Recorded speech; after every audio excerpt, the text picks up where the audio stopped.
Centro de Innovación y Conocimiento. Índice catedrático.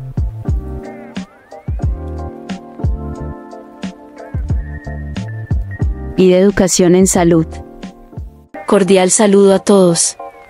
Desde el Centro de Innovación y Conocimiento Índice Catedrático y de Educación en Salud, nos alegra profundamente darle la bienvenida a este espacio de desarrollo profesional y personal. En IDE Educación en Salud, creemos en las personas y en su potencial. Por eso, trabajamos cada día para hacer el conocimiento accesible a todos, utilizando estrategias de enseñanzas innovadoras y flexibles que se ajuste a las necesidades de cada estudiante.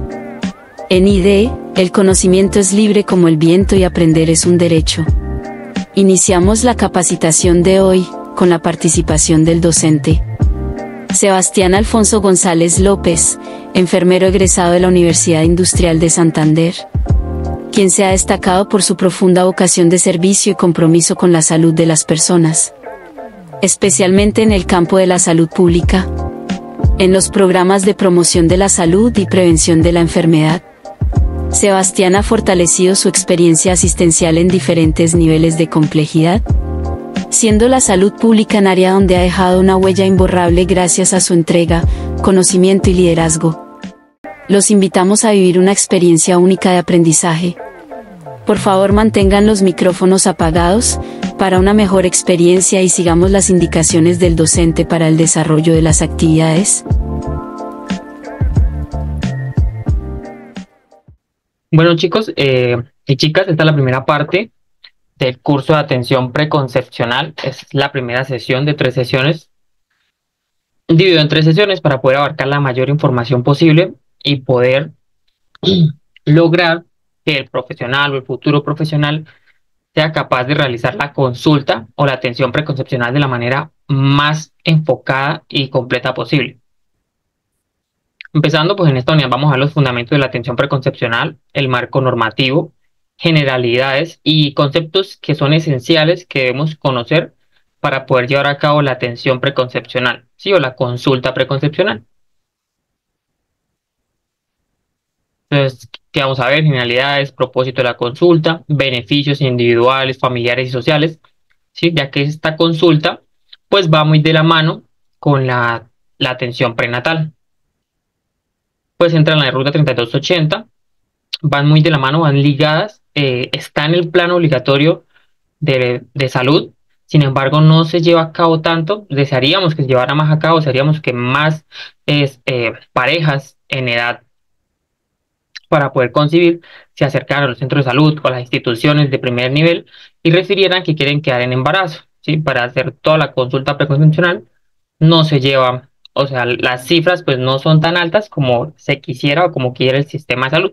Sin embargo, su propósito es muy importante, o sea, el propósito de esta consulta es muy relevante, ya que tiene beneficios no solamente para la pareja, sino también para la sociedad, para el país, que vamos a mencionar más adelante. Entonces, la atención preconcepcional, pues aquel asesoramiento reproductivo que se realiza en el marco de la consulta prenatal, ¿sí? Como lo dije, van muy ligadas. Entonces, es donde vamos a efectuar la evaluación de los posibles riesgos que puedan haber en una gestación, como para su descendencia. O sea, ¿qué riesgos tiene esa madre? ¿Sí? ¿O qué riesgos puede presentar? La mayoría de la información extraída en esta presentación pues es sacada o referida del protocolo de atención preconcepcional del Ministerio de Salud. Además de que en la siguiente sesión vamos a referenciar o vamos a manejar mucho lo que es la información de la ruta 3280. Entonces, ¿qué dicen los estudios? ¿O qué nos dicen los estudios respecto? Que las causas indirectas de muerte materna están relacionadas con condiciones de enfermedades previas al embarazo, factores genéticos y factores psicosociales. Que todo esto lo podemos identificar en una consulta preconcepcional, ¿sí? O sea, antes y concepcional de que se dé la concepción. Que todo esto lo podemos identificar antes y que podemos intervenir a tiempo, que sería lo ideal. Entonces, ¿qué hacemos nosotros o qué podemos identificar? Pues podemos detectar, ¿sí?, estas causas, en su mayoría manejarlas o tratarlas, con el fin de eliminar, reducir o controlar sus efectos nocivos en la gestación y en el periodo postnatal. Recordemos que en una gestación no solamente hay cambios fisiológicos, sino también debido a esos cambios fisiológicos, pues se pueden presentar complicaciones o a los antecedentes psicológicos o antecedentes farmacológicos o patológicos se pueden presentar complicaciones en la gestación y esas complicaciones pueden persistir después de que termine la gestación, o sea, de que se dé el parto. Entonces, pues la consulta preconcepcional busca eso, detectarlas para intervenir a tiempo.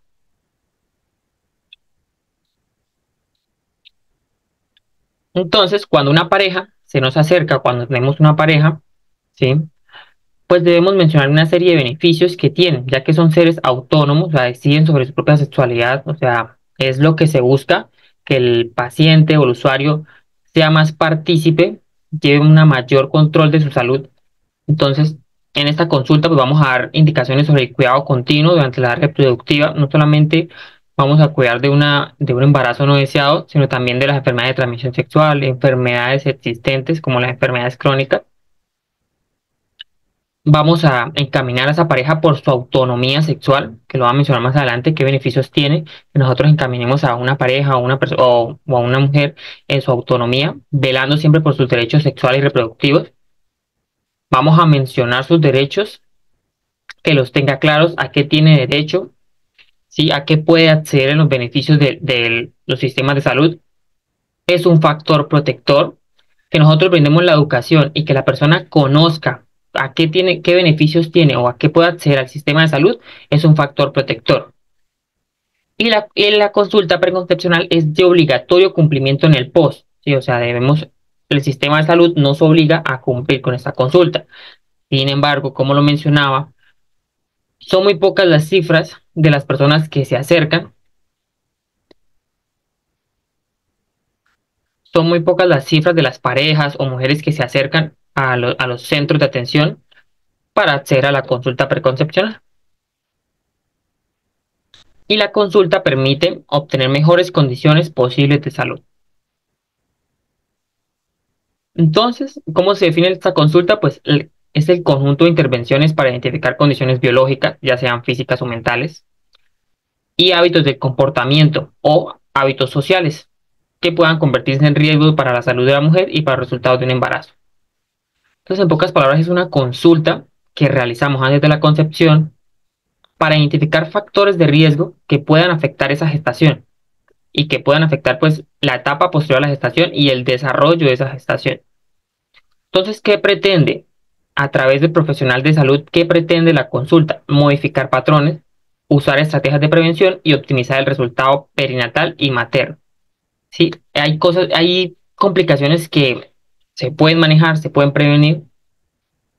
Hay algunas cosas que no podemos resolver, pero sí podemos tratar, por lo menos una hipertensión arterial, pues es una enfermedad crónica, o una diabetes mellitus es una enfermedad crónica, pero no es lo mismo una mujer que quiera quedar en embarazo y se acerque y le manejemos las cifras de glicemia, las cifras arteriales, a una mujer que quede en embarazo y no tenga una enfermedad crónica y su enfermedad crónica no la tenga manejada, no la tenga en los patrones que se establecen. Es un problema prioritario. ¿En qué radica la importancia de la atención preconcepcional? En las cifras de morbimortalidad materna. ¿Sí? La mortalidad materna, pues en Colombia sigue siendo un problema prioritario en salud pública. Esas son las razones de mortalidad del 2005 al 2011, que más adelante vamos a mostrar. Cada línea representa una complicación y, o sea, una causa de la morbimortalidad materna. Muchas son complicaciones del embarazo. Estas cifras son algo más desactualizadas, son de la primera década de los años 2000, la mitad de 2005 a 2011. Más adelante vamos a mostrar cifras más actualizadas, pero lo que nos muestra es que las cifras siguen siendo muy altas, las cifras de mortalidad materna. Las principales causas pues, son por complicaciones, como las complicaciones obstétricas. Los trastornos hipertensivos del embarazo del puerperio también puntúan en la lista. La hemorragia obstétrica, que es una complicación muy grave que se da al final del último trimestre. O sea, se se presenta al momento del parto, la hemorragia obstétrica, que hay diversas causas que están relacionadas ya sea con el útero, ¿sí? O con otras causas. Esta es muy importante, como profesionales de la salud debemos conocer muy bien el protocolo, ¿sí? El código rojo, cómo intervenir a una gestante que tiene una hemorragia obstétrica. Entonces, como profesionales de la salud debemos tener muy claros estos conceptos. En caso de desconocida o indeterminada, pues también puntúa, o sea, cuando no sabemos cuál fue la causa o la complicación que llevó a la muerte materna. Embarazos que terminan en abortos también son una complicación. Recordemos que los embarazos o los abortos, la probabilidad de que se presenten en el primer trimestre son más altas que en los siguientes trimestres. Recordemos que una gestación pues se divide en trimestres, la dividimos en 3 trimestres. Otras complicaciones obstétricas o infecciones relacionadas con el embarazo. Es muy importante también manejar las infecciones urinarias o las infecciones vaginales en el embarazo. O complicaciones imprevistas en el manejo cuando se da una complicación. Entonces, pues esto viene de las fuentes del DANE, certificados de defunción. Es un problema de salud pública. Y aquí vemos cifras del 2012 al 2023. Entonces hay una tendencia a la razón de mortalidad o morbilidad materna extrema. Entonces, como pueden ver, las cifras han aumentado. O sea, han ido en aumento las cifras de mortalidad. Por eso es un problema de salud pública. Como pueden ver, en el año 2023, pues hubo un descenso abrupto de esa cifra. Pues recordemos que era el auge de la pandemia. Disminuyó también el número de embarazos o los nacimientos. Entonces, pues iba a haber un descenso de la mortalidad. Aquí vemos características sociales y demográficas, o sea, características muy importantes para determinar la relación que existe entre la morbimortalidad materna y las características sociales y demográficas de esas mujeres. Entonces, como podemos observar, pues las cifras son más altas en los extremos de edad. En los embarazos adolescentes las cifras son altas y en los embarazos mayores a 35 años las cifras también son muy altas, que es donde más complicaciones se pueden presentar. Uno creería que cuando se está alejado de los servicios de salud, pues las cifras van a ser más altas, pero como pueden ver, las cifras más altas de los casos, o sea, en respecto al área residencial, son en la cabecera municipal. En el tipo de seguridad social, pues se presentan mayores tasas en las personas que son subsidiadas en comparación con las contributivas. Y las tasas también son altas respecto a la población indígena. Y vemos pues que desde 2018 a 2022 pues van aumentando las cifras.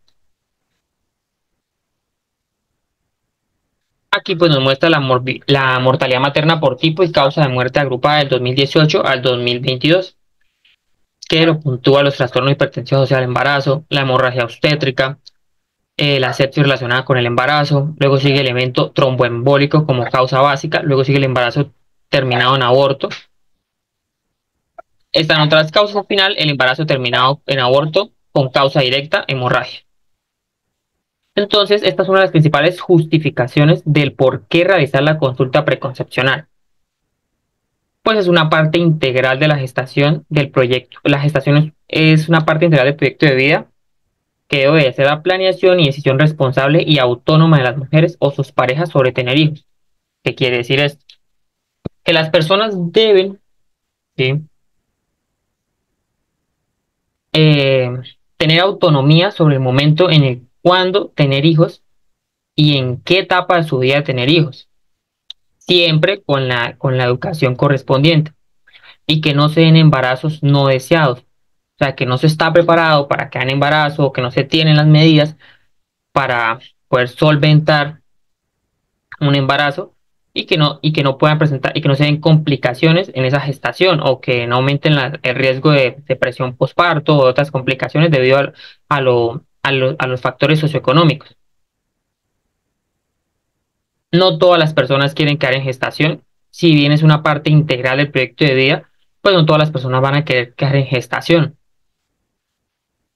Mientras que otras personas pues que quieren quedar en gestación pueden llegar a tener problemas de fertilidad. También es una parte muy importante de la consulta preconcepcional, que pues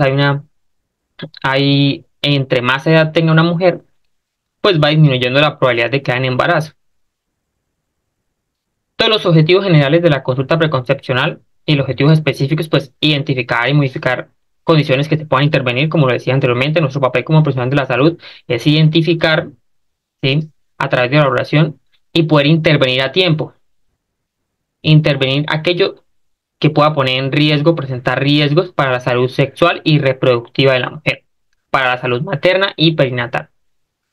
¿Cuáles son los objetivos específicos de la atención preconcepcional? Pues brindar atención a mujeres en edad fértil para identificar los riesgos reproductivos, implementar intervenciones que permitan eliminar, modificar o disminuir el riesgo de mortalidad. Como lo decía, algunas enfermedades crónicas que no podemos eliminar, pero sí podemos disminuir el riesgo controlando la enfermedad.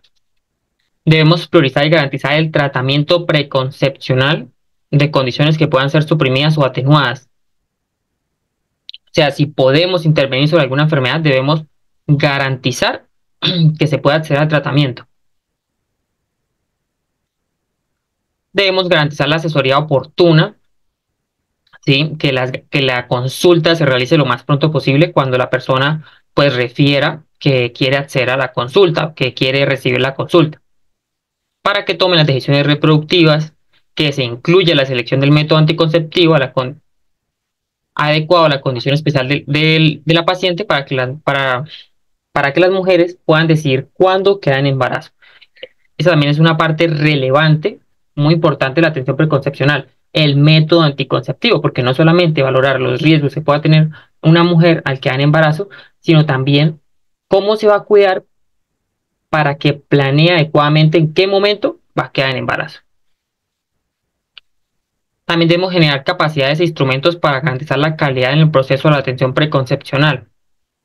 Pues como lo decía, la atención preconcepcional es obligatoria en el POS, entonces debemos eh, poder ejecutar esta valoración, poder ejecutar esta consulta y garantizar la calidad en la atención que le demos a las mujeres en edad fértil o a las parejas en edad fértil.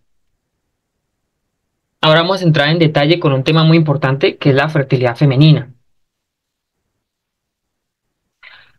Pues la edad reproductiva óptima de la mujer se sitúa entre los 19 y 30 años. Antes de los 19 en Colombia se considera un embarazo adolescente, ¿sí? Y después de los 30 años aumenta el riesgo de complicaciones. Y pues la fertilidad de una mujer va disminuyendo con la edad hasta llegar a la menopausia. Entonces es una escala inversamente proporcional entre la fertilidad y la edad de la mujer. Que para llegar a la menopausia sería el final de la edad reproductiva. Con una edad que varía entre los 42 y 52 años, sí varía la edad a la que las mujeres entran en la menopausia. Y no podemos decir con certeza a qué edad va a entrar una mujer en la menopausia o cuánto tiempo ahora en la menopausia. Entonces aquí vemos la probabilidad de embarazo respecto a la edad. Que en menores de 20 años la probabilidad de quedar en embarazo es del 25%, en menores de 30 años es del 15%, en menores de 35 años es del 8% y en mayores 38 años es tan solo del 3%. Que conforme pasan los años, la cantidad y calidad de los óvulos de una mujer disminuye. Aquí debemos recordar un tema muy importante, que es que todas las mujeres, ¿sí?, todas las mujeres al momento de nacer ya tienen una cantidad de óvulos destinadas para toda la vida. Nacen con alrededor de 1 millón a 2 millones de óvulos y al llegar a la pubertad tan solo quedan 500 a 400 que van a ser usados en las menstruaciones siguientes y de esos solo se van a llegar a liberar en la ovulación alrededor de unos 400. Entonces recordemos el ciclo menstrual, que el ciclo menstrual pues es el conjunto de varios ciclos, que está el ciclo hormonal, el ciclo ovárico y el ciclo uterino. Aquí lo que voy a mencionar principalmente es en qué momento de la menstruación se da la ovulación. Que recordemos que el día 1 de la menstruación es cuando se da el sangrado, ¿sí? Cuando se da el desprendimiento de las células del endometrio y se produce el sangrado. Que desde el momento en que sucede el sangrado, pues empieza la hormona folículo estimulante empieza a madurar los folículos, ¿sí? Que luego esos folículos van a pasar por diferentes etapas hasta llegar al folículo maduro o de Graf y se rompe el folículo y libera el óvulo. Y luego de eso, de ese remanente, pues queda el cuerpo lúteo, pero esa es la segunda mitad de la menstruación, o sea, la segunda parte de la menstruación, que es donde el endometrio se engrosa, se prepara para que haya en embarazo, y como no se da la fecundación, pues se da la menstruación, que sería el final o el reinicio del ciclo menstrual. Pero entonces enfoquémonos cuando se da la ovulación, alrededor del día 14 de la menstruación. ¿Sí? Que antes de eso hay una fase preovulatoria y después de eso hay una fase posovulatoria.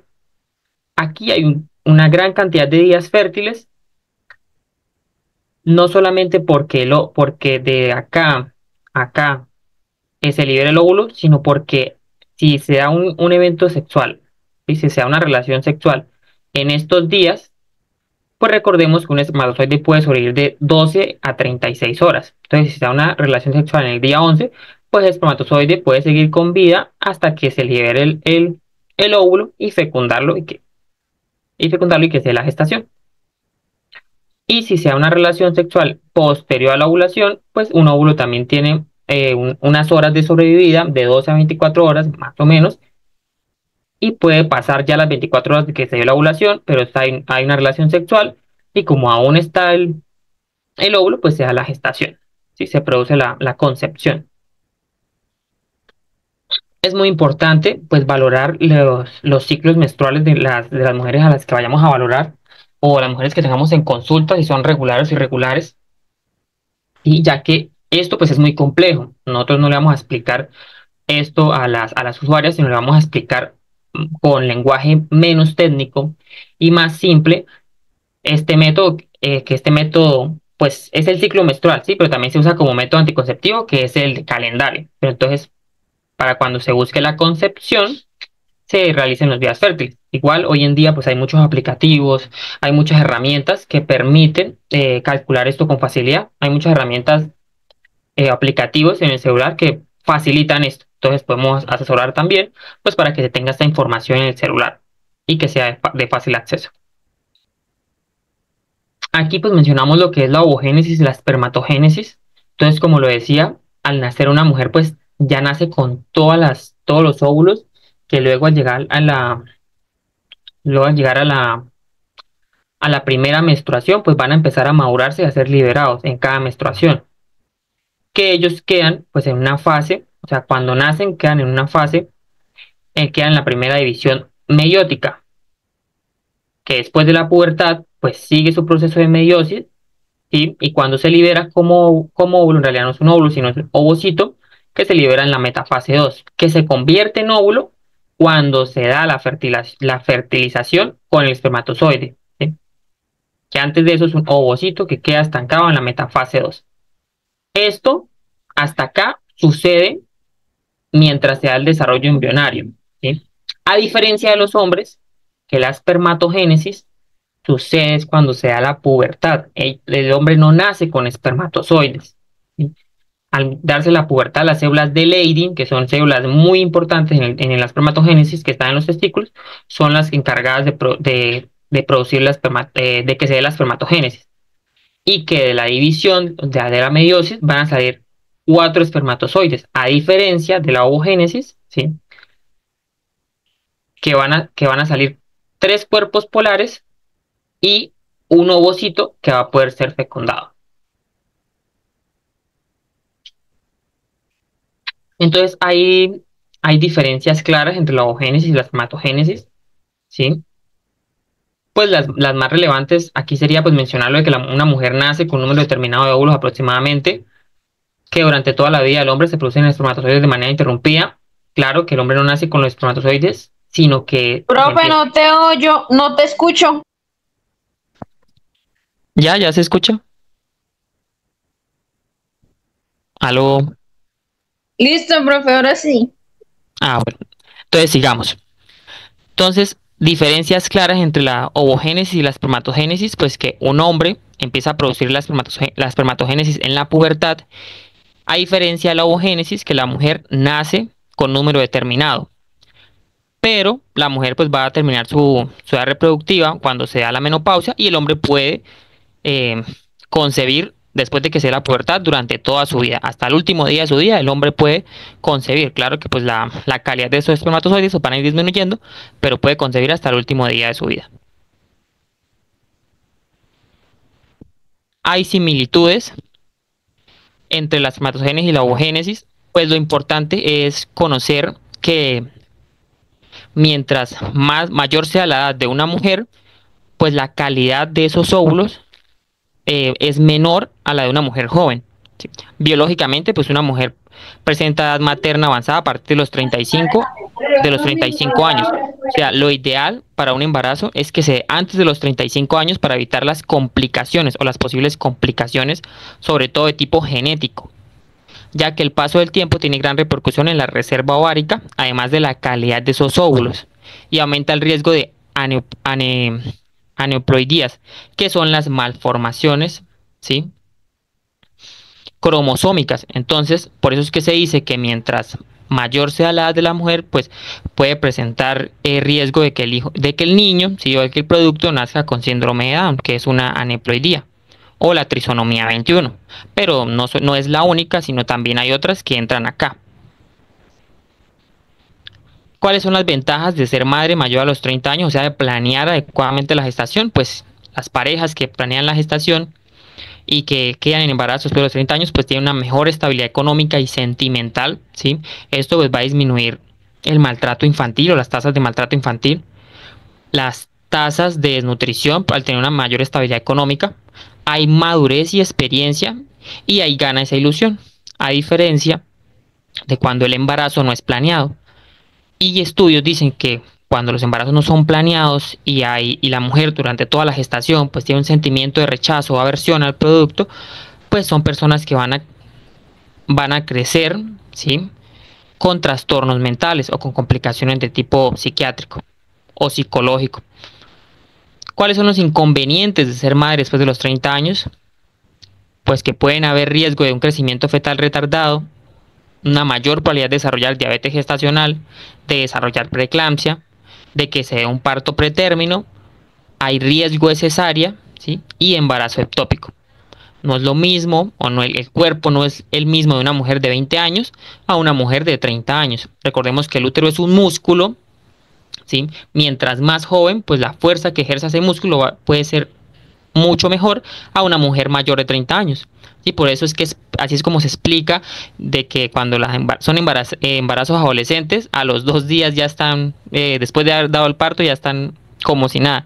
Mientras que una mujer que queda embarazada a sus 30 años, pues le va a tomar más tiempo recuperarse en el posparto. Siguiendo con los inconvenientes de ser madre mayor de los 30 años, pues una de las principales dificultades es quedar en embarazo.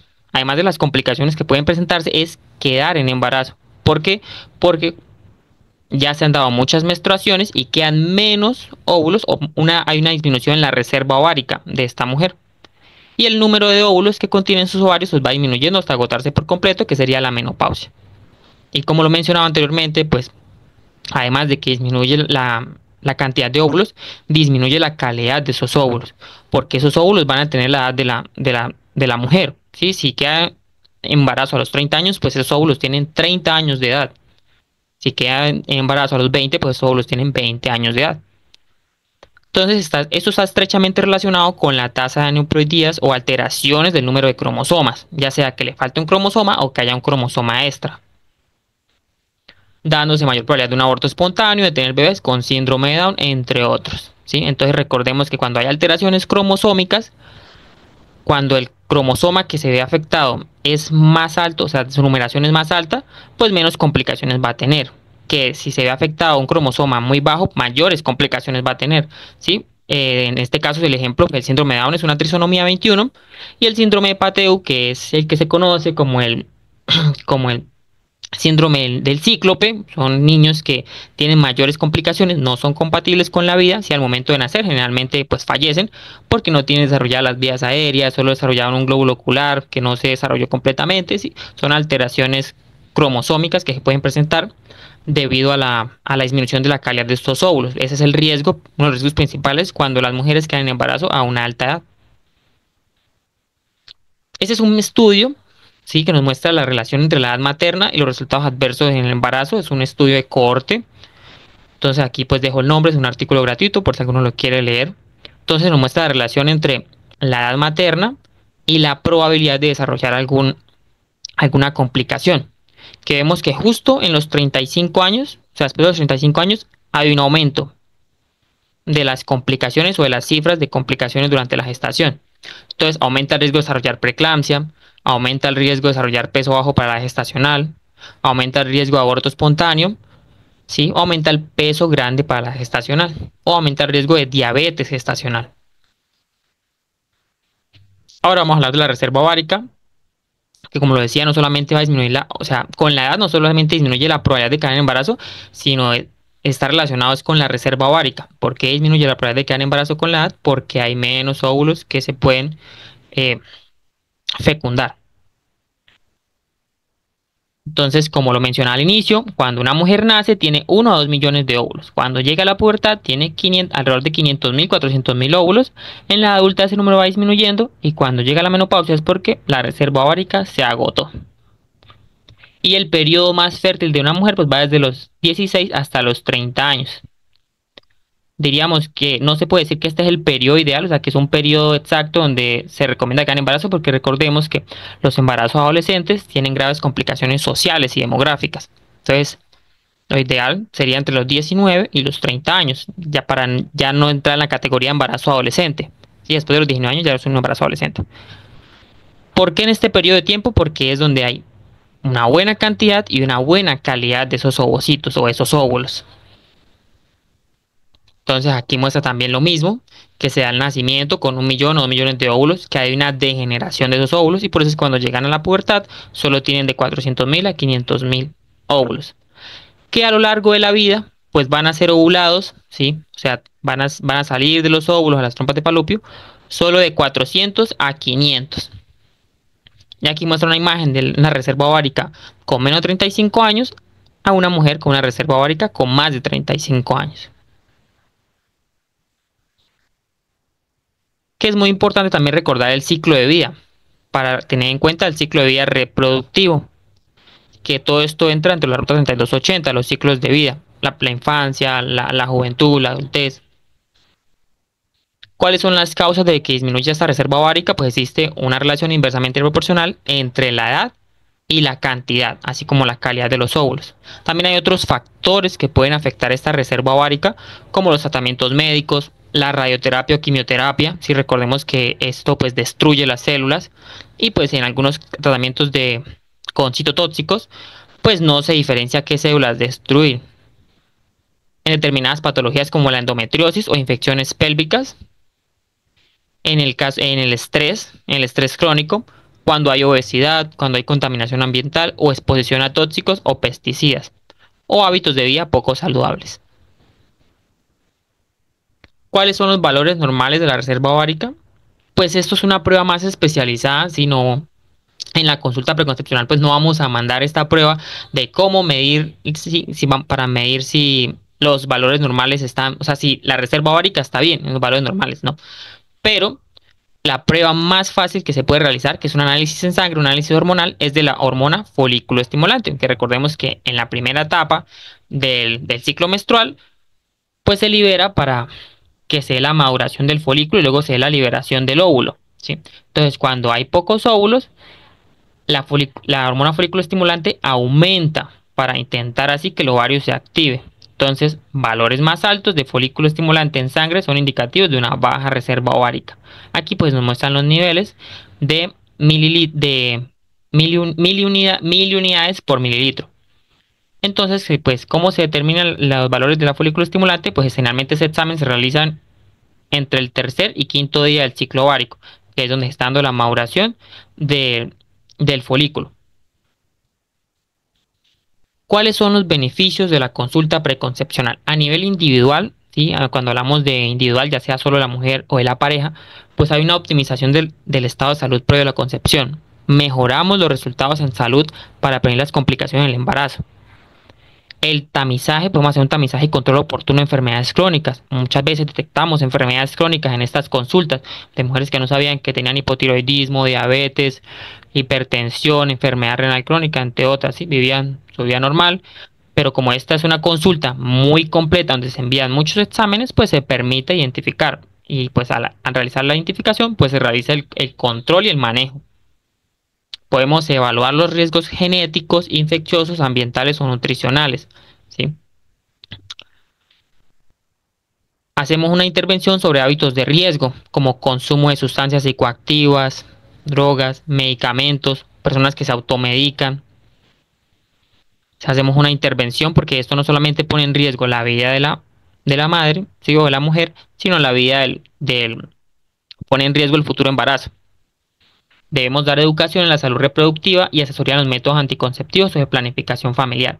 No solamente damos educación sobre lo reproductivo, sino también cómo manejar la anticoncepción para que se decida el momento, o sea, para que la persona sea autónoma de qué momento decide quedar en embarazo. E iniciamos la suplementación pregestacional, o sea, antes de que sea la gestación. El ácido fólico, yodo y hierro según el caso. Principalmente, pues lo que empezamos a dar siempre es el ácido fólico para prevenir las malformaciones del tubo neural, que lo dicta la ruta 3280. Ya de acuerdo a lo que valoremos, pues enviamos otros suplementos, podemos enviar otros tratamientos, según sea el caso. A nivel familiar, pues hay una promoción de una planificación reproductiva, ¿sí? Y consensuada. E identificamos las redes de apoyo. Entonces, las redes de apoyo no van a ser iguales en un embarazo adolescente a un embarazo que sí fue planeado, sí, y con tiempo, pues se planeó. Entonces podemos identificar esas redes de apoyo para el apoyo de esa futura gestación o de esa pareja que va a quedar en embarazo. Puede haber se facilita la detección de factores psicosociales que puedan afectar el embarazo o la crianza, ya que no solamente es la mujer la que va a ayudar a identificar si hay factores, sino es toda la familia que nos va a ayudar a identificar si hay factores de riesgo. Y hay una prevención de la violencia familiar y promoción de las relaciones saludables. A nivel social, un embarazo adolescente o las cifras altas de embarazo adolescente tienen un impacto muy grande en el país, ¿sí? Y a nivel social y demográfico y el desarrollo y económico tiene un impacto muy grande. Entonces, ¿cuáles son los beneficios de la consulta preconcepcional a nivel social? Pues va a haber una reducción de embarazos no planificados y las consecuencias clínicas y sociales de estas, se va a disminuir los costos. A nivel social, pues va a haber personas productivas o más personas productivas en la sociedad. Va a haber una disminución de la carga sobre los servicios de salud por complicaciones que se podían prevenir, ¿sí? Porque la mayoría de las causas de muerte materno-perinatal son causas que podían prevenirse o complicaciones que podían prevenirse y no se identificaron. Hay un fortalecimiento de la atención primaria en la salud reproductiva. Recordemos que las políticas de salud en el país se dirigen a dar una atención primaria, ¿sí? Que se llama de tipo preventiva y de promoción de la salud. Hay una mejora de indicadores de la salud materna, perinatal e infantil. Si se manejan las complicaciones, pues va a mejorar la salud de esos niños en el futuro. Y hay una contribución a la equidad en la salud mediante el acceso oportuno a servicios preventivos. Entonces, pues va a haber una equidad respecto a lo social. Si alguien que tenga un servicio contributivo, alguien que tenga un servicio subsidiado, pues va a mejorar la equidad de estos servicios. ¿Cuáles son los beneficios de la planificación de la vida reproductiva? Pues evitamos embarazos no deseados, como lo decíamos, entonces reducimos la incidencia de embarazos no deseados y sus consecuencias negativas, no solamente para la madre, sino para el niño. Mejoramos la salud reproductiva, entonces promovemos la salud sexual y reproductiva de las personas. Y aquí es muy importante porque aquí también va incluida la prevención de las enfermedades de transmisión sexual, que lo damos con la consulta de planificación familiar. Porque recordemos que el único método anticonceptivo que nos proviene una ITS son los métodos de barrera. Entonces ahí entra el condón femenino y el condón masculino. Sí, es el único método anticonceptivo que previene las enfermedades de transmisión sexual. Sí, puede tener un método hormonal, pero eso no la va a solventar de que esté protegida para una sífilis, una gonorrea, un VIH, sí, entre otras. Y ayuda a mejorar la gestión de la salud reproductiva. Empodera a las mujeres. Facilita que las mujeres puedan tomar decisiones informadas sobre su cuerpo y sobre su vida reproductiva. Esta es una lucha que, pues, si conocemos la sociedad, pues, todo lo que vemos hoy en día en la sociedad, aunque haya pues pequeñas cosas que aún fallan, todo ha sido gracias a una lucha social. Entonces, que los métodos anticonceptivos sean gratuitos, que las mujeres puedan decidir, sean autónomas, pues todo es porque atrás hay una gran historia de lucha social. Entonces, esto ayuda a empoderar a las mujeres para que sean autónomas, ellas decidan con quién tener relaciones sexuales, para entrar todos los derechos sexuales y reproductivos y pues manejen su vida reproductiva, si desean o no desean quedar en embarazo. Siguiendo con los beneficios, pues promueve el desarrollo sostenible. Entonces aquí hablamos de los objetivos de desarrollo sostenibles y de la agenda para el 2030. Entonces, ¿cómo promueve estos objetivos? Pues al reducir la presión demográfica y promueve la igualdad de género. Reduce la mortalidad materna infantil, porque al disminuir los riesgos para la salud de las madres y los bebés, pues especialmente en contextos de alta mortalidad, ayuda a reducir estas cifras. ¿Qué nos dice la OPS? Que 9 de cada 10 muertes maternas son evitables. Va relacionado con lo que digo, que las causas de las muertes maternas podían ser prevenibles, solo que no se identificaban a tiempo. Ahí radica la importancia de la atención preconcepcional. Entonces, hablando de los objetivos de desarrollo sostenible, hay objetivos que son muy claros, que entran acá en la consulta preconcepcional. Uno sería el 5, que nos habla de equidad e igualdad, de lograr la igualdad entre los géneros y empoderar a todas las mujeres y las niñas. El 3, que nos habla de garantizar una vida sana y promover el bienestar para todos en todas las edades. Claro que va a haber un crecimiento económico y de sostenimiento del empleo si disminuye la tasa de embarazos adolescentes o embarazos no deseados. Son los principales que entran acá en la atención preconcepcional. Y pues los ODS o Objetivos de Desarrollo Sostenible pues son estas metas globales que lo que buscan es poner fin a la pobreza, proteger al planeta y garantizar que todas las personas disfruten de paz y prosperidad. Eso pues se estima que se quiere lograr para el año 2030. Son objetivos que en pocas palabras lo que buscan es mejorar la vida de las personas.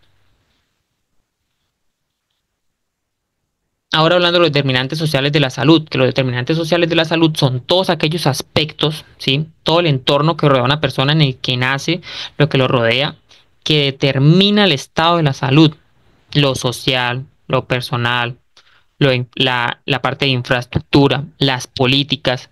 No va a ser lo mismo una persona que nazca en Haití, si las políticas en salud pues no sabemos cómo son, a una persona que nazca en países más desarrollados, ejemplo Roma, ¿sí? Italia, Canadá, que son de los países que mejores sistemas de salud tienen en el mundo. Entonces estos determinantes, como los demográficos, económicos, lo local, lo regional, lo global o lo sociocultural, pues van a afectar para bien o para mal la salud de una persona, ¿sí? Van a influir en la salud de una persona y en su desarrollo. Este pues otro esquema de determinantes sociales de la salud. Están los determinantes estructurales de las desigualdades en salud y los determinantes intermedios. Si hablamos de los determinantes de las desigualdades, pues está el contexto socioeconómico y político, en el que entra el gobierno, los actores socioeconómicos, las culturas y valores. Los ejes de desigualdad, pues la clase social, el género, la edad, la etnia, el territorio y el poder que se encuentra acá. Y entonces, aunque estemos en el mismo país, pues va a haber una gran desigualdad entre alguien que haga o que pertenezca a un grupo indígena a alguien que no pertenezca a un grupo indígena. Los determinantes intermedios pues nos hablan de los recursos materiales como el empleo, los ingresos, la vivienda, el entorno residencial. Aquí también están los factores psicosociales, los factores conductuales y biológicos, los servicios de salud, y todo esto nos puede llevar a una desigualdad en salud, o sea, estos determinantes sociales. Ahora vamos a hablar de la planificación familiar. Así que, como lo decía, es muy importante que demos este tema en la consulta preconcepcional. Entonces, que engloba todo el conjunto de prácticas utilizadas por una pareja, mujer u hombre, que tienen como objetivo controlar su reproducción y descendencia de estos mismos, ya sea que quieran quedar en embarazo o que no quieran quedar en embarazo, ¿sí? Entonces, gracias a la planificación familiar, pues las personas pueden decidir el momento adecuado para ser mamás o papás, así como el número de hijos que quieran tener. Antes, pues el método anticonceptivo los métodos anticonceptivos eran nulos, no existían. El método anticonceptivo, un método natural que pues no sabían nuestros abuelos, sí, o en el antaño, era la lactancia materna. O sea, cada vez que había un embarazo, pues al lactar, pues no se daban, o sea, no se daban embarazos. Entonces, por eso es que antes tenían tantos hijos, sí, porque no había métodos anticonceptivos, no había una planificación. Y pues no había educación al respecto. Pues todo eso ha mejorado, y lo cual, o sea, está influenciado con los determinantes sociales de la salud. Todo eso ha mejorado. Nos falta mucho para mejorar, pero comparado con no décadas anteriores, pues podemos estar seguros de que los servicios de salud son mucho mejores. Entonces, ¿cuáles son los beneficios? Elegir el momento idóneo, decidir el número de hijos que quieran tener, ya sea 0, 1 o 2, determinar el intervalo entre embarazos, o sea, qué periodo deciden que quieren tener entre uno y otro embarazo. Sin embargo, respetando el periodo intergenésico. Recordemos que el periodo intergenésico es el periodo mínimo que se debe respetar para que se dé toda la recuperación del cuerpo, la parte fisiológica, y se pueda volver a quedar en embarazo. Que mínimo, estamos diciendo que son 18 meses. Lo recomendado al periodo intergenésico es de 24 meses. Que vemos casos que dan a luz y al mes o a los 2 meses ya quedan embarazadas nuevamente. ¿Cuál es el riesgo acá? Que como no se ha dado toda la recuperación, aumenta la probabilidad de que se den complicaciones en ese embarazo. O que se da un aborto, ¿sí? O una pérdida y a los 2 meses quedan en embarazo. Mayor riesgo aún. Entonces, siguiendo con los beneficios, pues la planificación familiar debe considerarse tanto para evitar un embarazo como para conseguirlo. O sea, que las personas o las parejas tengan autonomía de su sexualidad. Sí, entonces también se incluyen otros aspectos acá en la consulta, o sea, no en la planificación familiar, sí, porque también podemos dar una consulta de planificación familiar, pero en la atención preconcepcional entra la educación de planificación familiar. Entonces, en esta educación también va a estar la educación sexual que vayamos a impartir, la prevención de las enfermedades de transmisión sexual, el asesoramiento preconcepcional y pues cuando hay infertilidad, o sea, cuando se intenta y se lleva por mucho tiempo el control de una pareja y no quedan en embarazo, pues ahí entraría el tratamiento de la infertilidad o hacer laboratorios exámenes para hacer un conteo de esperma o para ver la reserva ovárica. Y pues debemos brindar a las personas la capacidad de gestionar y decidir sobre su futuro reproductivo. Y pues la planificación familiar, ¿qué permite? Establecer una separación entre la intimidad sexual y la decisión de tener hijos. ¿Sí? Antes, pues tener un contacto, una relación sexual, pues iba de la mano con quedar en embarazo.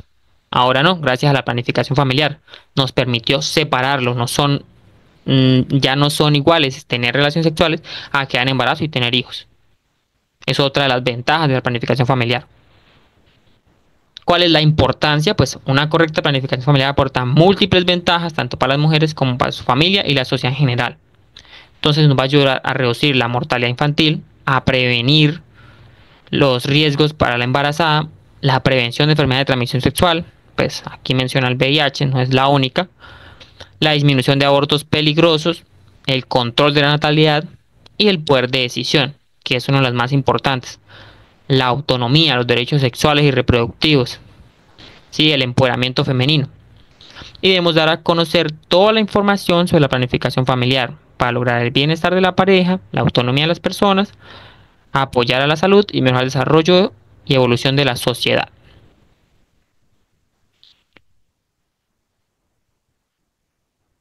Los videos que voy a mostrar adelante pues son una serie de videos de una campaña, ¿sí? De autonomía sexual o de empoderamiento que nos van a hablar de la autonomía sexual. Son muy cortos, no hay mejor forma de explicar qué es la autonomía sexual que con estos videos que voy a mostrar adelante. Los derechos sexuales son una realidad. Hazlos valer. Los derechos sexuales y reproductivos son derechos humanos universales basados en la libertad, dignidad e igualdad inherentes a todas las personas. Estos derechos reconocen, protegen, garantizan y promueven que todas y todos podamos ejercer de manera libre y autónoma nuestra sexualidad y reproducción sin importar nuestra edad, sexo, etnia, identidad de género, orientación sexual, condición socioeconómica y de salud. La Constitución de la Ciudad de México tomen en cuenta el género y la no discriminación hacia las personas. La cartilla de los derechos sexuales contiene 14 derechos, entre ellos: 1. Ejercer y disfrutar plenamente nuestra sexualidad. 2. El respeto a nuestra privacidad e intimidad y a que se resguarde nuestra información personal. Decide por mí. Es mi decisión. El futuro está en mis manos. Infórmate y acércate a la Secretaría de las Mujeres. Entonces nadie decide por mí, ¿sí? ¿Qué es lo que debemos velar? ¿No se escucha el video? No se escucha. ¿Me puedes decir ahora si se escucha mejor? ¿Cómo, profe? Dan, hazlos valer. Los derechos sexuales y reproductivos son derechos humanos universales basados en la libertad. Profe, no escuché casi el video. ¿No se escucha el video? No, profe, yo no lo escucho.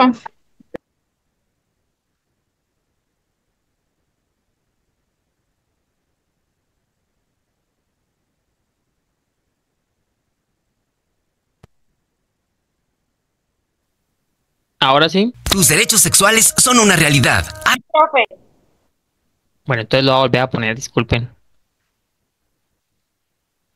Hazlos valer. Los derechos sexuales y reproductivos son derechos humanos universales basados en la libertad, dignidad e igualdad inherentes a todas las personas. Estos derechos reconocen, protegen, garantizan y promueven que todas y todos podamos ejercer de manera libre y autónoma nuestra sexualidad y reproducción sin importar nuestra edad, sexo, etnia, identidad de género, orientación sexual, condición socioeconómica y de salud. La constancia de que los derechos humanos tomen en cuenta el género y la no discriminación hacia las personas. La cartilla de los derechos sexuales contiene 14 derechos, entre ellos: 1. Ejercer y disfrutar plenamente nuestra sexualidad. 2. El respeto a nuestra privacidad e intimidad y a que se resguarde nuestra información personal. Nadie decide por mí, es mi decisión. El futuro está en mis manos.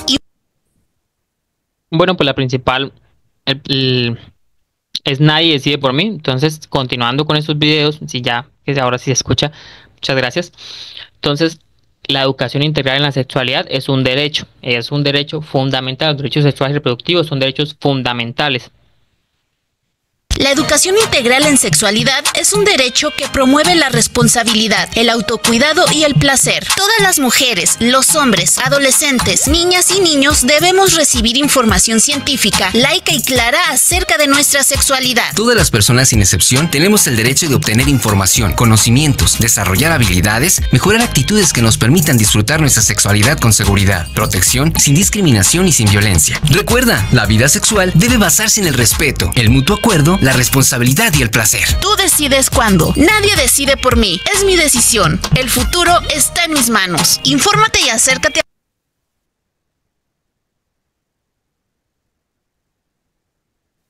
La maternidad antes de los 20 años no es una decisión sencilla y representa riesgos de salud, además de consecuencias sociales y económicas negativas para las madres y sus familias. La maternidad adolescente limita tus posibilidades de estudiar o trabajar para acceder a un ingreso y tener un plan de vida propio.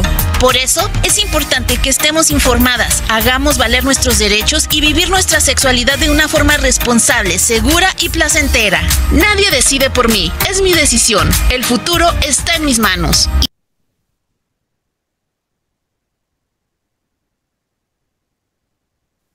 La paternidad es una decisión que tienen los adolescentes, no una casualidad. Ser padre es una responsabilidad para la que hay que estar preparados, no solo económicamente, sino también en los aspectos emocionales y afectivos para formar una familia. La decisión de tener un hijo o hija es para toda la vida, por lo que el uso de métodos anticonceptivos es importante considerar en pareja. La información veraz, científica y oportuna te permitirá prevenir el embarazo en la adolescencia. Nadie decide por mí, es mi decisión. El futuro está en mis manos. Bueno, creo que no hay mejor manera de explicar que la autonomía sexual como darle el poder a las personas de decidir sobre su sexualidad, como lo mostraron los cortos videos, ¿sí? Y también nos recalca algo muy importante, que es que la información no solamente se debe dar en la adolescencia, sino también cuando se está llegando a la adolescencia, que es la pubertad. En muchos países que dicen ser laicos, pues la educación sexual, o sea, que dicen ser laicos, pues no sea la educación sexual, porque es un tema muy tabú que debería eliminarse, ¿sí? Hay formas de educar a los a los niños sobre la educación sexual para prevenir los embarazos a temprana o los embarazos adolescentes, ya que las cifras colombianas que nos dicen que los embarazos adolescentes, el mayor número de embarazos adolescentes se da entre los 10 a los 14 años, donde se considera un abuso sexual, ¿sí? Que se dé un embarazo en esa edad, y luego bajan las cifras, pero aún se mantiene un gran número entre los 15 a los 19 años. Pero ¿dónde está la cantidad más importante de embarazos adolescentes? Entre los 10 a los 14 años, que es donde nos van a llegar las usuarias, nos van a llegar usuarias de muy temprana edad, ¿sí? En su segundo embarazo adolescente, en su primer embarazo adolescente. Sin embargo, recordemos que también en la consulta prenatal, que ya estaremos hablando de una consulta prenatal, pues se da la información de la IVE. Pero eso ya es tema aparte, seguimos con el tema de la preconcepcional. Entonces este es un pequeño cómic que nos va a narrar la historia de Ana. Es un cómic mexicano, ¿sí? Entonces, pues yo te cuido, tú me escuchas. Entonces, aquí estábamos hablando de la conciencia. Entonces, Ana, hola, soy la conciencia de Ana. Sí, esa voz que escuchamos cuando estamos tratando de decir, les voy a contar su historia, quizás puedan aprender un poco de ella. Ana vive con sus padres, pero ellos tienen una relación llena de violencia y eso la afecta profundamente. Golpes, tristeza, abandono y gritos. Eres una tonta, inútil, cállate. Cuando Ana cumplió los 14 años, su madre y padre se separaron y ella se quedó con su madre. Ana empezó a sentirse muy triste por la experiencia de violencia y abandonó a su papá, y fue así que empezó a fumar y a tomar alcohol en fiestas. En una de esas fiestas, Ana conoció a un hombre 11 años mayor que ella y con engaños la forzó a tener relaciones sexuales. Después de ese evento, Ana recordó algo que le habían dicho en una plática en la secundaria. Aquí entra la educación sexual. Recuerden, si quieren iniciar su vida sexual de manera segura y protegida, en el centro de salud estamos para orientarlos, apoyarlos y brindarles métodos anticonceptivos, todo de manera gratuita. Recordemos que en Colombia no se requiere el acompañamiento de un adolescente mayor de 14 años si quiere iniciar la planificación familiar. Si es menor de 14 años, sí tiene que ir acompañado de un adulto. Digamos con el cómic. Llegó al centro de salud y la atendieron en el área de servicios amigables, que es un espacio con personal sensibilizado para atención de adolescentes y jóvenes. Hola, soy Ana, tengo 14 años, ya inicié mi vida sexual y quiero que me den información sobre los métodos anticonceptivos. ¿Puede darme información aun cuando soy menor de edad? Bienvenida, claro que puedo darte información, ese es mi trabajo, soy la doctora Lucía y te voy a atender. En tu centro de salud más cercano contamos con los siguientes métodos para poder darte. Previene un embarazo y las ITS, el condón masculino y el condón femenino. Previene un embarazo, pero no las ITS, el parche anticonceptivo, las inyecciones anticonceptivas, las pastillas anticonceptivas o el implante subdérmico. Ana decidió colocarse el implante. La doctora le recomendó usar siempre condón para prevenir las ITS, infección de transmisión sexual. Hay momentos en los que Ana me escucha, otras veces no lo hace. Ana se sentía confiada y comenzó a tener novios con quienes tenía relaciones sexuales. Hola, tenemos sexo, pero sin condón, es que me aprieta. No siento lo mismo, anda, hermosa. Sí, me gustas, tengamos sexo, sí. Hola, hermosa, ¿hacemos el delicioso? Sí, yo tengo mi implante y no me embarazo.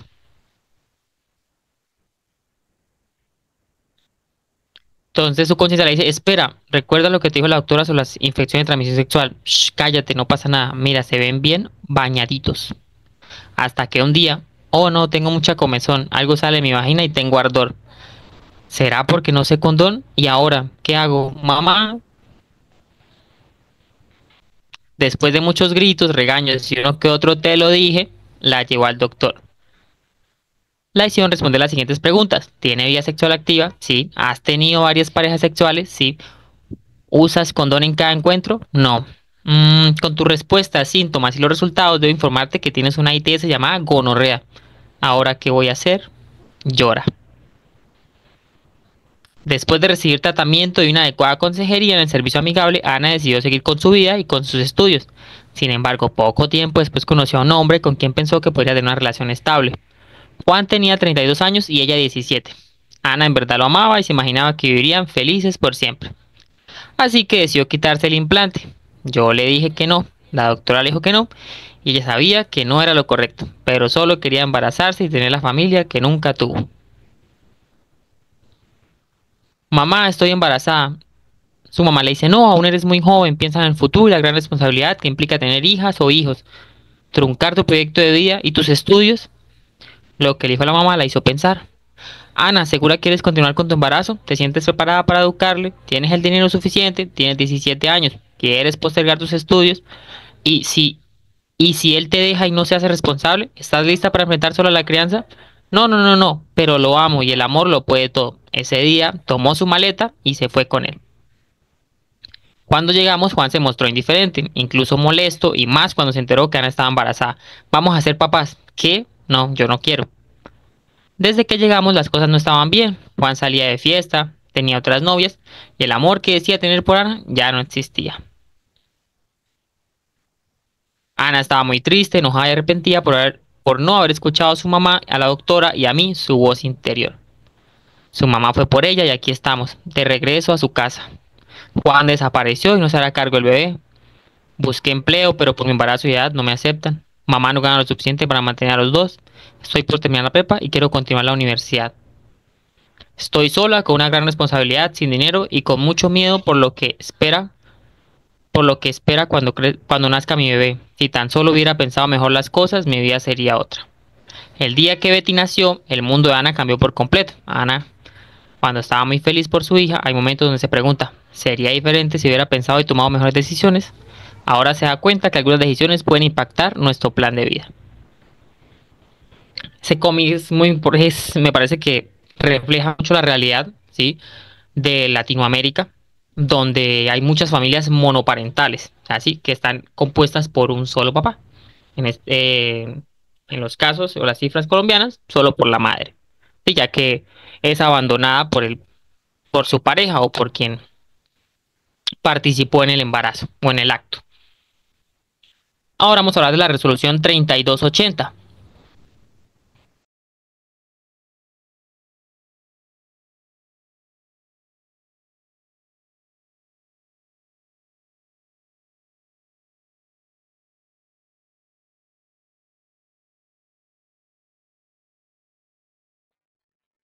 Ahora, Profe, aló, sí, se truncó el micrófono un momento. Ahora vamos a hablar de la resolución 3280, sí, que habla de la ruta materno-perinatal, en donde también ingresa la atención preconcepcional. Entonces, esto es un pequeño resumen de la ruta, sí, pero ahorita vamos a hablar específicamente de qué menciona la ruta o la resolución 3280 respecto a la atención preconcepcional. Entonces, como ítem número 1, entonces la atención para el cuidado preconcepcional. Entonces, si en embarazo quieres estar, aquí te podemos ayudar confirmando el embarazo. Acude con tu acompañante a la institución de salud. También se da el servicio de interrupción voluntaria del embarazo. Se da la atención en el cuidado prenatal, se da el primer control prenatal, los laboratorios, el curso de preparación para la maternidad y paternidad, la atención por el equipo multidisciplinario, ¿sí?, que hace toda esa información que estoy mencionando, hace parte del control prenatal, que es diferente al cuidado preconcepcional, pero también está abarcado en la ruta 3280. Se da la atención del parto y la educación respecto a los cuidados de recién nacido y todo eso. Entonces, ¿qué nos dice la ruta para la atención para el cuidado preconcepcional? Entonces, identificamos la intención de reproductividad. No solamente la debemos identificar cuando se acerque, o sea, cuando por cuenta propia se acerquen las parejas al centro de salud o a la IPS, ¿sí?, donde se dé la atención, sino a través de las demás consultas, identificar una intención reproductiva para que se dé el cuidado preconcepcional. Entonces, toda mujer que asista a consulta se debe indagar su intención reproductiva y proyecto de vida. Determinar el plazo, es muy importante determinar el plazo, o sea, en cuánto o en qué periodo de tiempo pretende quedar en embarazo.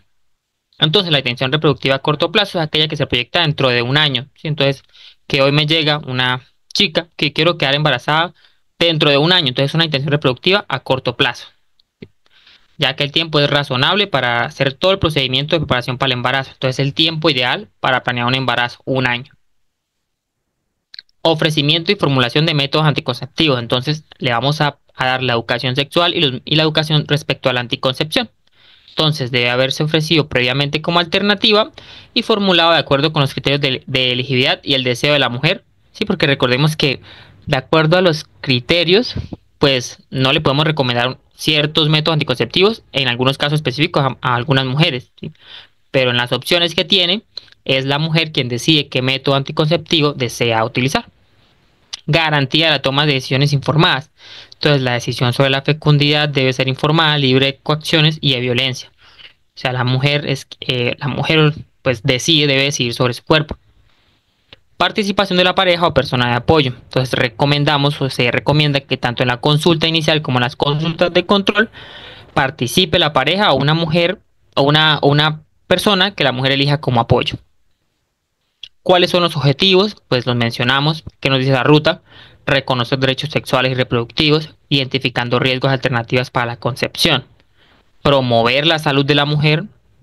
Entonces, en la atención preconcepcional lo que vamos a hacer es promover la salud de la mujer en su máximo esplendor para asegurar una gestación en condiciones óptimas mediante la evaluación de los riesgos, tratamiento oportuno e información para la toma de decisiones. El talento humano, ¿sí? ¿Cuál es el talento humano que va a atender a esa mujer o a esa pareja en la consulta preconcepcional? Si no hay factores de riesgo, medicina o enfermería. Los profesionales de medicina o enfermería generalmente son los profesionales de enfermería quienes realizan esta consulta. Si se identifican necesidades específicas, será atendida por un especialista en ginecobstetricia. O sea, si se identifica un alto riesgo, se debe remitir al especialista. O sea, se debe remitir a especialista. Y debe haber una interconsulta con otros especialistas. Generalmente todos estos especialistas con los que se realiza interconsulta también son los mismos especialistas con los que se realiza interconsulta ya cuando está en gestación, que sería el psicólogo, el trabajador social, el ginecólogo y el nutricionista. ¿Cuál es la duración que se recomienda según la ruta? Pues dicen que la atención inicial, o sea, la primera consulta preconcepcional debe durar mínimo 30 minutos y las consultas de control preconcepcional siguientes 20 minutos. ¿Qué atenciones están incluidas? ¿Sí? Que son obligatorias: la evaluación del riesgo preconcepcional y la asesoría y provisión de un método anticonceptivo, que son gratuitos. La frecuencia pues debe garantizar como mínimo una consulta inicial y un control. O sea, si desea quedar embarazada dentro de un año, por lo menos, o sea, mínimo deben realizarse 2 controles, el inicial y uno de control. Ahora vamos a hablar de la ruta integrada de atención materno-perinatal, ¿sí? Que su mayor propósito es contribuir a la promoción de la salud y al mejoramiento de resultados en salud materno y perinatales, que a fin de cuentas, pues la atención preconcepcional también busca esto, ¿sí? La salud materno-perinatal. Mediante la atención en salud, incluye la acción coordinada y efectiva del Estado. Aquí el Estado debe estar muy incluido con las políticas y los servicios. Cuando sucede una muerte materno-perinatal en una IPS, es algo gravísimo, o sea, es algo muy grave. Caen todas las entidades a investigar qué pasó, si tenía consultas, cómo se llevaban los controles prenatales, si se hizo consulta preconcepcional, los laboratorios, toda la historia clínica, ¿sí? Toda la línea de tiempo de la atención de esa gestante. Entonces, por eso es tan grave que se dé una muerte perinatal. Y es que el propósito de todas estas políticas y atenciones y consultas es prevenir y disminuir las cifras y las complicaciones de una gestación y mejorar el estado de la salud. Entonces, el objetivo general de la ruta integrada de atención materno-perinatal pues es establecer las disposiciones técnicas y operativas de obligatorio cumplimiento. O sea, establece qué se debe ejecutar en las consultas y en la prestación de servicios a todas las mujeres. La red de cuidado y el recién nacido. Entonces, aquí entra las consultas en la etapa preconcepcional, la gestación, el periodo perinatal y el posparto. Entonces, se garantiza el acceso universal a las intervenciones, o sea, se garantiza el acceso a todas las mujeres. Se debe identificar y gestionar oportunamente las vulnerabilidades, o sea, lo que hace la consulta preconcepcional, ¿sí? Los factores de riesgo, las alteraciones que inciden en la salud de la mujer, gestante y de recién nacido. A afectar positivamente los entornos. Aquí entran las políticas saludables, las políticas públicas, y que deben haber redes para que sean protectoras y potenciadoras de la salud de las mujeres gestantes y el recién nacido.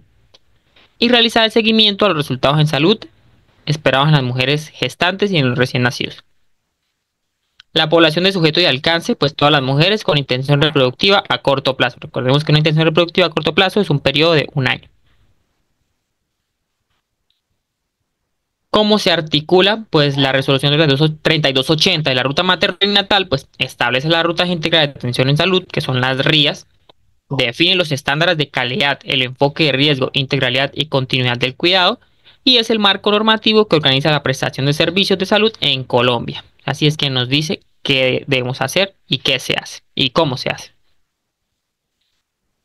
Y pues es una de las RIAS priorizadas por la resolución 3280, la ruta materno-perinatal, que abarca pues la preconcepción, embarazo, parto, puerperio y atención al recién nacido, que aquí nos estamos enfocando en la preconcepción. Y se enfoca en la detección temprana de riesgos, que es lo que hace la preconcepción o la atención preconcepcional. Hay puntos claves, ¿sí? Que pues lo que nos dice estos puntos claves, pues lo que ya hemos mencionado. De los más importantes, pues la continuidad del cuidado, ¿sí? Que el cuidado siempre debe darse a tiempo y debe continuarse en todos los periodos o en todas las etapas. Que esto responde al principio de la resolución 3280 de atención integral a lo largo del curso de vida. Recordemos que el curso de vida pues es toda la evolución del ser humano, ¿sí? Dividida en diferentes etapas. Queda haber un enfoque diferencial y de derecho. El enfoque diferencial pues es la atención diferencial. Es la atención que le damos a esta población, ya que la población materno pues es una población vulnerable y que se prioriza. Entonces esta ruta pues está velando porque se le dé esta atención y se dé el enfoque y se vele por los derechos de esta población, que serían las gestantes o las mujeres en edad reproductiva. Se trabaja en red de articulación intersectorial, ¿sí? Y la atención debe darse con estándares y calidad en la atención. Entonces aquí pues nos dicen lo que mencionaba la ruta, que se estandarizan los tiempos de la consulta, los responsables, o sea, quien realiza la consulta o la atención, los contenidos mínimos, o sea, mínimamente qué debemos, ¿sí? Enseñar o realizar, y los criterios de la atención para cada etapa. O sea, durante cada etapa, ¿qué se debe cumplir mínimo? Que se debe hacer seguimiento y gestión del riesgo en el tiempo. Ahora vamos a hablar de la normativa en Colombia de la salud sexual y reproductiva, que en pocas palabras lo que va a mencionar es un decreto y una ley que protege a la mujer de la violencia sexual y reproductiva. Entonces, no más violencia de género. Primero, pues mencionamos la ley 1257 de 2008, que su objetivo es prevenir, sancionar y erradicar todas las formas de violencia contra la mujer. ¿Cuál es su relevancia en la salud sexual y reproductiva? Pues reconoce que la violencia sexual y reproductiva es una forma de violencia basada en género, ¿sí? Obliga al Estado a garantizar la atención integral en salud para víctimas de violencia sexual, incluyendo el acceso al anticonceptivo de emergencia, interrupción voluntaria del embarazo cuando aplique y apoyo psicosocial. Y promueve el respeto por la autonomía corporal, la libertad reproductiva y vida libre de violencia. Luego sigue una resolución, siento dije un decreto, una resolución, que estas dos van de la mano, esta ley y esta resolución, que es la resolución 3100 de 2019. ¿Cuál es su objetivo? Establece, o cuál es su objeto, establece los requisitos para la habilitación de servicios de salud en Colombia. ¿Cuál es su relevancia de esta resolución en la salud sexual y reproductiva? Pues define las condiciones técnicas y estándares que deben cumplir los prestadores de servicios que ofrecen atención en salud sexual y reproductiva. O sea, como lo menciona, esta resolución nos está diciendo cuáles son los estándares técnicos, ¿sí? De la atención. Y aquí se incluye pues, la consulta preconcepcional, el control prenatal y la atención al parto, IVE, etcétera. Pues que aquí menciona lo marcado en la ruta 3280. Nos dice que se garantiza la calidad, accesibilidad y oportunidad de estos servicios, los mencionados aquí anteriormente. E impulsa la atención centrada en la persona, o sea, haciendo una atención personalizada o dirigida a la persona con enfoque de derechos y diferencial en género, orientación sexual, etnia, etcétera, que sería la atención con enfoque diferencial.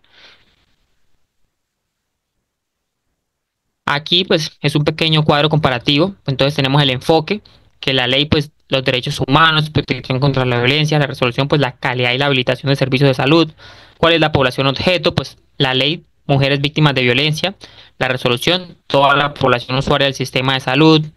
En el ámbito de aplicación, pues la ley nos dice, ¿qué nos dice la ley? Pues que hay una prevención y sanción de la violencia contra las mujeres.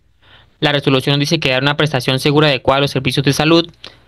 En cuanto a la aplicación en los salud sexual y reproductiva, pues la ley da una garantía de derechos en salud sexual y reproductiva, y la resolución nos dice los requisitos técnicos para los servicios de salud sexual y reproductiva.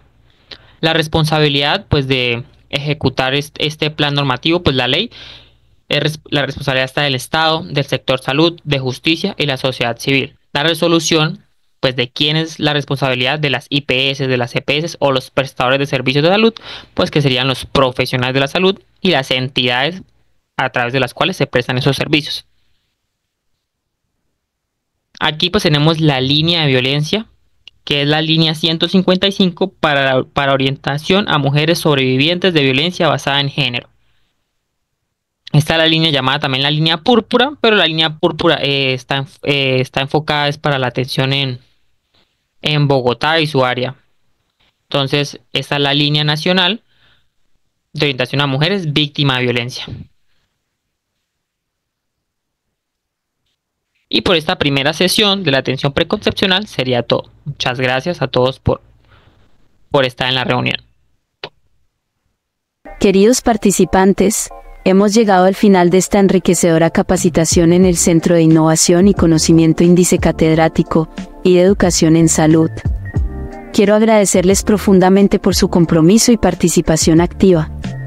Su dedicación no solo enriquece su aprendizaje, sino que también fortalece el propósito de nuestra misión, brindar formación continua y de alta calidad que se adapte a las necesidades del sector salud y de la comunidad en general. Nuestra promesa es seguir innovando y ofrecer formación de calidad, garantizando que cada uno de ustedes esté preparado para enfrentar los retos de su profesión con excelencia y empatía. Estamos comprometidos a ser su aliado en este camino de formación continua. Su éxito es nuestra mayor satisfacción. Para temas académicos, capacitaciones, cursos y certificaciones, comunicarse al 321-316-2248. Gracias por confiar en nosotros. Los espero en nuestras próximas capacitaciones. Hasta pronto.